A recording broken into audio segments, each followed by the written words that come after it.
Hey, Yeah, Des, this hey, is it's Jody Cameron. Dillon. I can. All right, sorry. Cameron. Coach Ledford was just mentioning kind of you talking to the offense and before practice or on Sunday. Just how do you talk to these guys and keep their morale up when you're going through a losing streak you didn't expect? The one thing that I try to just is always just preach positivity. With everything still going, where we're not where we want to be as a team, as an offense, just as a collective group. You still got to have faith in everything that we do. You still got to execute everything that's assigned to us. So, I just preach positivity, staying in the right mindset, because, when negativity reaches your mind in a state where we're in right now, us being 1-4, it just domino effects, and it continues to fall down and fall down. So one thing we have to do is remain positive regardless. Yes, hey, it's Jody Dillon with Cardinal Authority. As bad as it was a couple of years ago, how much did you learn from losing in 2018 that can help you lead right now and get you guys out of this little slump that you're in, because you learned some things after that year?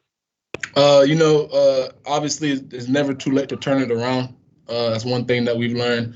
I've learned that, like I said just a moment ago, a lot of those guys, a lot of that team was not too positive. A lot of things were negative going around in 2018. So me being on that team, me knowing what negativity can do to a team when it's already spiraled down, I just preach, like I said earlier, just positivity and staying in the game, keeping your nose down and working regardless if it's a win or a lose or a loss, because regardless, the next day you're going to have to come in and work just as hard as if you win the game or lose the game. So I would just preach positivity, and I preach work ethic regardless, and that's what my dad preaches to me, and that's what my coaches preaches to me. A follow-up to that, Des, what do you think it is wrong offensively? And it just doesn't seem like you guys are connected on the big plays that you were last year. Is there something that you can pinpoint? Nothing just completely wrong. Nothing that I can pinpoint. We just got to execute better. We got to execute at a state where we're used to executing at. I just feel like there's just small things, both sides of the ball, that happens to us, and we just need to learn how to recover from it. But there's nothing really like, we lost a couple guys. We basically bring back our offense. So, guys looking at last year, this year, like, oh, what's different? We're just very, very, very, very small, close steps to being where we were and being how we could be. So that's why we continue to work. Sorry about that, Des. This is Kent with WHAS 11. Coach Satterfield has kind of talked yesterday about third down conversions, not getting behind the sticks. What does that do to you guys offensively when you guys do get behind the sticks and you face those third and long situations?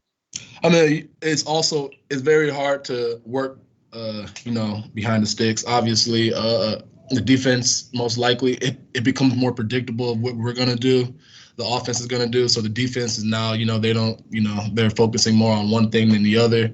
So we just got to continue to move the ball forward, move the ball in a positive mind, and obviously play above the sticks, because once you get down and it's third and long or second and long, then, it becomes easier for the defense. Hey, Des, this is Cameron again from the Courier Journal. You mentioned 2018.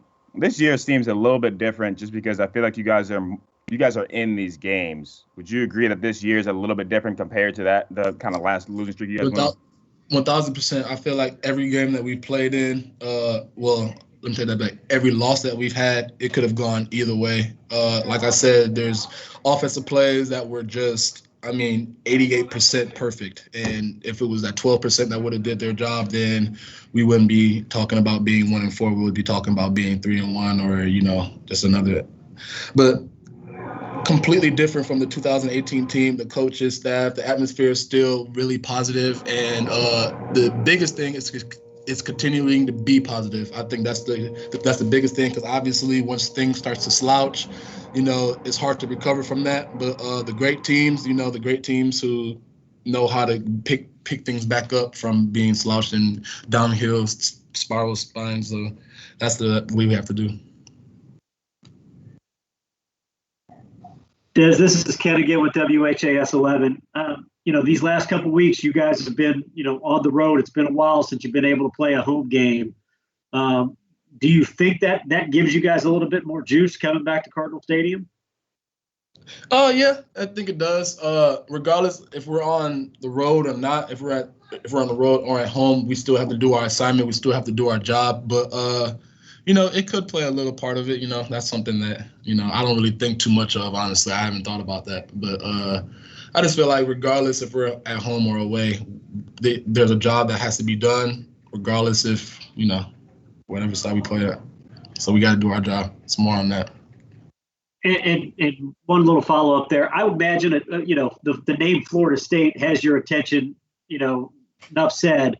But the fact that they beat North Carolina last week, does that even kind of get you guys' attention even more? Because before that, they had struggled. I'm not gonna say it takes our attention more. Just like Coach Led said, I was in here listening to him, and he had a perfect answer. We're gonna do what we focus on, regardless of who we play.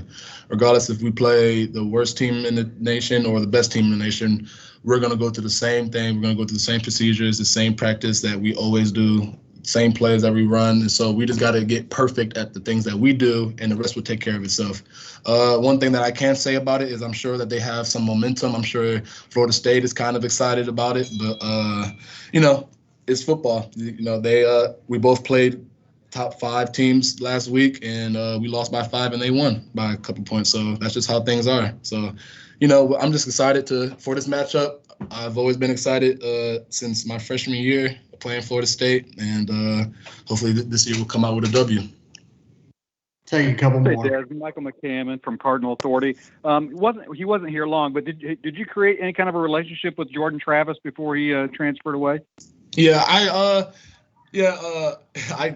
not like too strong of a relationship, but just we always used to talk, and I used to always just stay in his ear, when he was a freshman and being down sometimes on himself and the coach was getting down on him. I just always just bring positivity and say, like, bro, you're going to be great one day. Like, I can already just tell, like, you're going to be a great quarterback one day, if it's here, if it's somewhere else, because I could just tell by the way he throws the ball and his football IQ that, he was special. So I used to always try to tell him that when he was down in the dumps in these days down here, and when he was happy also. Des, did you ever say to him, relax, he yells at everybody? Yes, I did. But sometimes some players don't take it as well as other players. I've been getting yelled at my whole entire life, so I could take it better than some other players. So, but I did used to just laugh and be like, man, he definitely got in you right there, but he got on me way harder before. So that's funny. All right, we'll take one more.